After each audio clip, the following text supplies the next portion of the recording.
सभी को नमस्कार। आज का प्रश्न ये है कि चित्त की 5 भूमियाँ क्या क्या होती हैं। चित्त की 5 अवस्थाएं कौन कौन सी है? तो चित्त की 5 अवस्थाएं हैं मूढ़, क्षिप्त, विक्षिप्त, एकाग्र और निरोध। ये 5 अवस्थाएं होती हैं। मूढ़ अवस्था क्या है?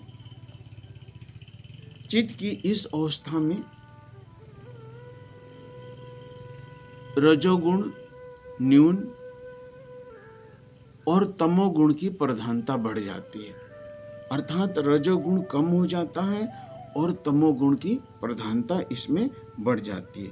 तमस के बढ़ जाने के कारण अधर्म, अज्ञान, अवैराग्य तथा अनैश्वर्य की प्रधानता उसमें बढ़ जाती है। यहाँ कर्तव्य अकर्तव्यों का व्यक्ति को ज्ञान नहीं रहता है कि उसे क्या करना है क्या नहीं करना है। वो अधर्म पाप में पड़ जाता है। मोह, लोभ, द्वेष, राग इत्यादि बढ़ जाते हैं व्यक्ति में। वह व्यक्ति क्षिप्त की तरह ऐश्वर्य वाला नहीं होगा, उसमें ऐश्वर्य नहीं रहता है। वो आलसी होगा, पुरुषार्थ उसके बस की बात नहीं होती है, वो पुरुषार्थ नहीं करेगा, आलसी स्वभाव का होगा, निष्क्रिय होगा। ये विशेष तमोगुण का प्रभाव रहता है। तमोगुण के प्रभाव के कारण वो आलसी होगा, अधर्म करेगा, मोह लोभ में पड़ेगा, लेकिन उसके लिए भी वो कर्म करना नहीं चाहेगा। ये है मूढ़ अवस्था। इसके बाद आता है क्षिप्त अवस्था। क्षिप्त अवस्था में क्या होता है? रजोगुण की प्रधानता होती है, तमोगुण अल्प होता है और इस अवस्था में व्यक्ति का जो मन होता है वह चंचल होता है। वह भोग और ऐश्वर्य को चाहता है।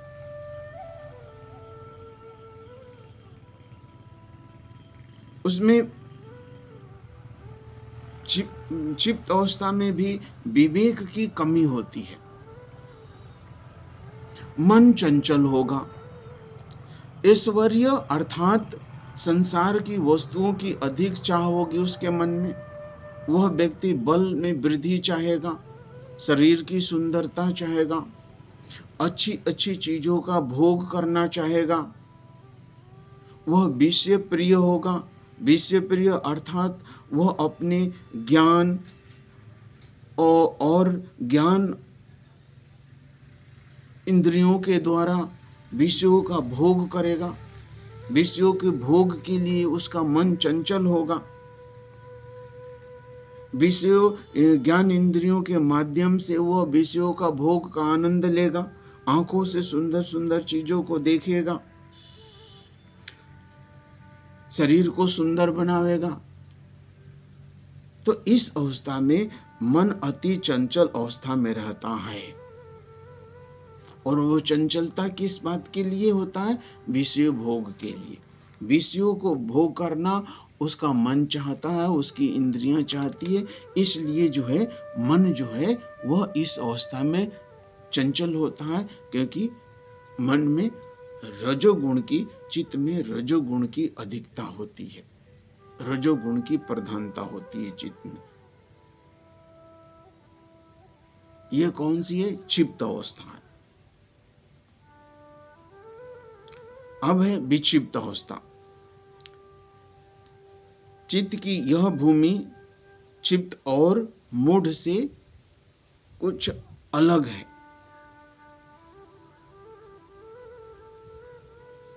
जो पहला मूढ़ और क्षिप्त अवस्था थी उससे कुछ यह चित्त की अवस्था अच्छी है।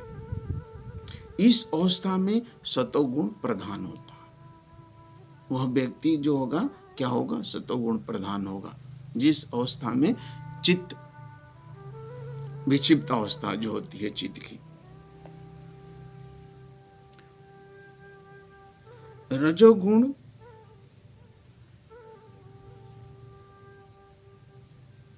इसमें क्या होता है कि सतोगुण की प्रधानता अस्थायी नहीं रहती, हमेशा एक जैसी नहीं रहती है सतोगुण।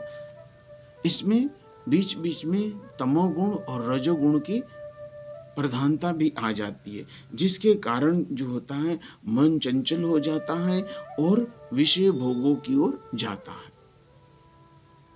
मन चंचल हो जाता है और विषय भोगों की तरफ जाता है। इसमें क्या है, जब तक सतोगुण की प्रधानता रहती है तब तक मनुष्य की वृत्ति धर्म ज्ञान वैराग्य ऐश्वर्य में होती है, किंतु जैसे ही चित्त पर रजोगुण का प्रभाव बढ़ जाता है वैसे ही व्यक्ति की प्रवृत्ति भोगों की तरफ बढ़ जाती है। विक्षिप्त अवस्था में व्यक्ति धर्म ज्ञान वैराग्य ऐश्वर्य प्रवृत्ति का होगा, उसमें धर्म करने की भावना होगी, उसमें संसार से वैराग्य की भावना होगी और ज्ञान विज्ञान को वह प्रश्रय देगा। अपने जीवन में उसके जीवन में ज्ञान विज्ञान होंगे। लेकिन ये जो होता है विक्षिप्त अवस्था होती है, जैसे कि क्षिप्त अवस्था थी वैसे नहीं होती है। इसमें व्यक्ति जो होता है वो विषय प्रिय नहीं होता, इसमें विषयों की प्रधानता नहीं रहती। विषयों की तरफ तो मन बीच बीच में जाता है, लेकिन विषय प्रिय नहीं होता। और मन क्या होता है, एक विषय की तरफ नहीं जाकर के विषयों पर चलता रहता है। जैसे कि लोग कभी कभी शमशान में जाते हैं, कोई मर गया उसमें शमशान में जाते हैं, तो लोग इस तरह का चिंतन करते हुए आप सुने होंगे कि यह संसार बेकार है, संसार असार है, परमात्मा ही सब कुछ है, इसलिए भजन करना चाहिए, परमात्मा का सुमिरन और ध्यान करना चाहिए, लोभ और मोह में नहीं पड़ना चाहिए।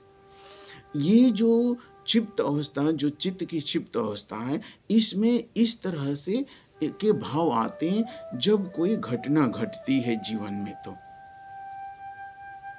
जीवन में जब कोई घटना घटती है तो इस तरह के भाव आते हैं जब चित्त की विक्षिप्त अवस्था होती है। इसके बाद है चौथा है एकाग्र अवस्था। चित्त की इस भूमि में सतोगुण प्रधान होता है, रजोगुण और तमोगुण नयन होते हैं। इस अवस्था में चित्त की सात्विक वृत्ति किसी एक विषय की ओर चलती है। जैसे विक्षिप्त अवस्था में था ना, भोगों की तरफ अनेक विषय हैं, उसमें अनेक विषय हैं। लेकिन एकाग्र अवस्था में सतोगुण की प्रधानता होने के कारण एक विषय की तरफ चित्त जो है एक विषय की तरफ, मन जो है एक विषय की तरफ भागता है। और सतो वृत्ति का प्रवाह जब निरंतर बना रहता है तब उस अवस्था को एकाग्र अवस्था कहते हैं। चित्त की एकाग्र अवस्था में चित्त एक ही सात्विक वृत्ति की तरफ एकाग्र रहता है। चित्त उस सात्विक विषय में, उस सात्विक विषय के संबंध में गहराई से चिंतन करता है और चिंतन करते करते उसमें खो जाता है, लीन हो जाता है। जैसे कि मान लो आप किसी सागर के तट पर बैठे हुए हैं और सागर के विषय में चिंतन करते करते करते करते करते बहुत मन की गहराइयों में चले गए और खो गए उसमें लीन हो गए, ध्यान मग्न हो गए उसमें। तो वो जो ध्यान मग्न हो गई, वह अवस्था चित्त की जो है वो एकाग्र अवस्था होती है। और यह जो अवस्था होती है इसको सविकल्प समाधि की अवस्था भी हम कहते हैं। इसको हम सविकल्प समाधि की अवस्था भी कहते हैं। तो यह जो मन की अवस्था है, यह एकाग्र अवस्था है। और यहाँ मन जो है विषयों से एकदम अलग हट जाता है और एक विषय में, और वो भी विषय सात्विक विषय होता है, एक सात्विक विषय में मन एकाग्र हो जाता है, एकाग्र अवस्था। अब आता है अंतिम है, पांचवा और अंतिम, ये है निरोध अवस्था, चित्त की निरोध अवस्था। चित्त की इस भूमि में तमोगुण रजोगुण के साथ साथ सात्विक वृत्तियों का भी संबंध खत्म हो जाता है, सात्विक वृत्तियों का भी निरोध हो जाता है। सतोगुण रजोगुण तमोगुण के साथ साथ सतोगुण वृत्ति का भी निरोध हो जाता है। चित्त में मात्र पूर्व में किए गए कर्मों के संस्कार रह जाते हैं। चित्र में मात्र पूर्व में किए गए कर्मों के संस्कार रह जाते हैं, वर्तमान में उसके कोई कर्म नहीं होते।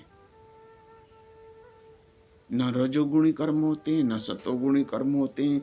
ये सारी रजोगुण तमोगुण और सतोगुण सभी वृत्तियों का निरोध हो जाता है।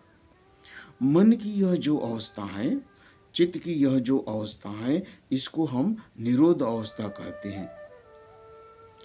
इस अवस्था में चित्त जो होता है अपनी स्वाभाविक अवस्था में होता है, शांत होता है,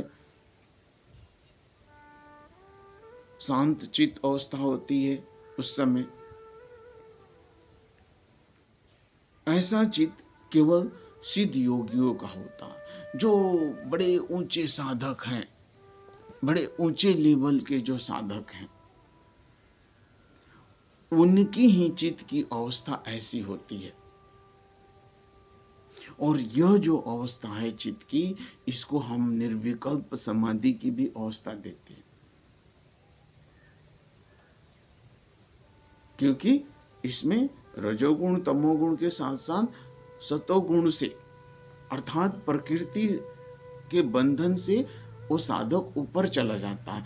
प्रकृति के बंधन से चित्त की अवस्था ऊपर हो जाती है।